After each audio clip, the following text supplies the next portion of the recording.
Bonjour tout le monde, donc aujourd'hui on va faire une vidéo sur un unboxing sur un sujet un peu plus différent que d'habitude. Donc ça va être un circuit intégré, donc ça va être une sorte de Arduino. Donc la question dans cette vidéo ça va être est-ce que c'est mieux d'acheter un Arduino de marque ou on peut en acheter un de marque chinoise?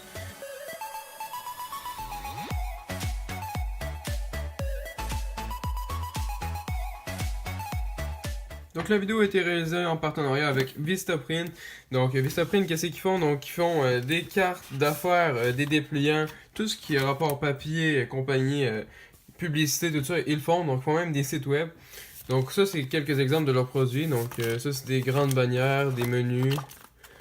On voit ici. Donc des gros trucs comme ça. Puis ils font aussi des cartes d'affaires. Donc comme la mienne, entre autres. Donc ils font d'autres cartes comme ça. Comme ça. Donc, ils font des cartes texturées, des cartes avec des formes. Donc, allez voir leur site web, je mets le lien dans la description. Donc, je vais mettre un petit code de rabais aussi pour que vous ayez des rabais sur le site. Donc, ça va être dans la description. Fait qu'on va commencer par déballer le board. Après ça, on va déballer les accessoires qui viennent avec. Donc, quand on ouvre la petite boîte ici, donc on a la carte en elle-même et un fil USB comme ça pour brancher dans un ordinateur pour programmer. Donc, on a ça ici. Donc on va sortir la petite carte. Donc j'ai eu.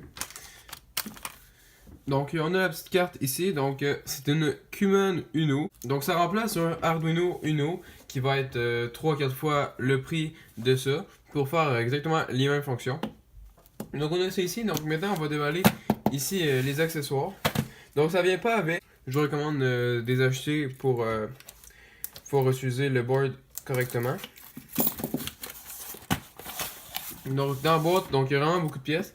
Donc c'est 266 pièces si je me rappelle bien.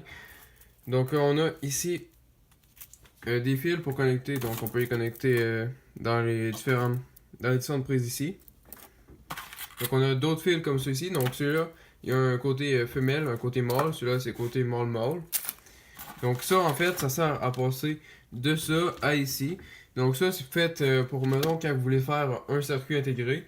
Donc vous prenez ça ici pour le faire comme un prototype avant de le faire en vrai. Donc après ça, on a un paquet de trucs qu'on va déballer après. On a un petit écran ici à LCD. Donc ça, je ne savais pas qu'il était dedans. Donc on a un petit écran à LCD comme ça pour pouvoir afficher des trucs que vous voulez. On a la carte des résisteurs pour savoir quel prendre. Puis un CD donc. Après ça, ici on a un petit sac donc avec des boutons.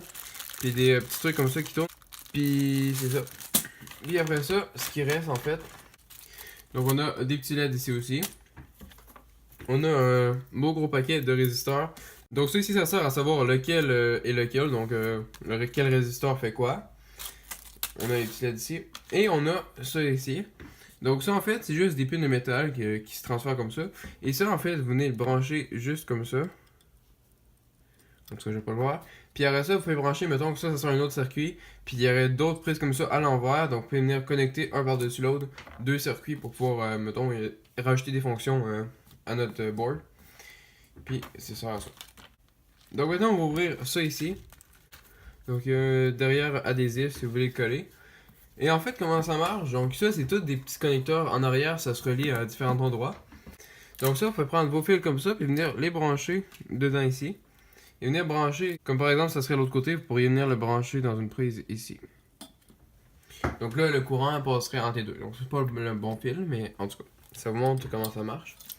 Donc il y a différentes grandeurs. Et on a aussi ceux-là ici qui sont attachés ensemble. Donc ceux-là c'est mâle, femelle. Donc ceux-là vous pouvez brancher ça dans ça. Et vous pouvez brancher un autre fil comme ça qui relie pour allonger le fil. Vous pouvez brancher plusieurs fils comme ça ensemble pour transférer le courant. Après ça, les petits résisteurs ici, donc en fait, vous enlevez la petite bande ici. Et après ça, ça va être une pine de métal, puis que vous pliez, puis que vous venez brancher dans ça ici. Et après ça, vous prenez un fil qui relie le résisteur au board, ou qui relie le résisteur entre deux fils. Puis ceux qui veulent brancher l'écran comme ça sur ça, donc ce qu'il va falloir faire, c'est la mettre à part. Puis vous allez venir connecter ça dans un des petits trous ici. Et l'autre côté, vous allez venir le brancher dans un des trucs comme ça. Donc ça fait le tour des pièces. Donc maintenant on va répondre à la question comme est-ce que ça vaut vraiment la peine d'acheter une de marque? Donc je vais le tester plus en détail, mais sauf que moi je pense que non, à cause que ça va accomplir exactement les mêmes fonctions. Donc là-dedans, il n'y a aucun logiciel, c'est juste un board avec des connecteurs dessus. Il n'y a rien de programmé là-dedans. Donc tout ce que vous programmez là-dessus, c'est vous qui le faites. Vous pouvez choisir d'installer un système d'exploitation, puis brancher des écrans, puis vous faire un ordinateur avec ça. Vous pouvez faire des machines, des robots. Donc vous pouvez aller voir des projets Arduino, vous allez voir, il y en a plein. Donc vous pouvez faire ce que vous voulez avec ça, autrement dit.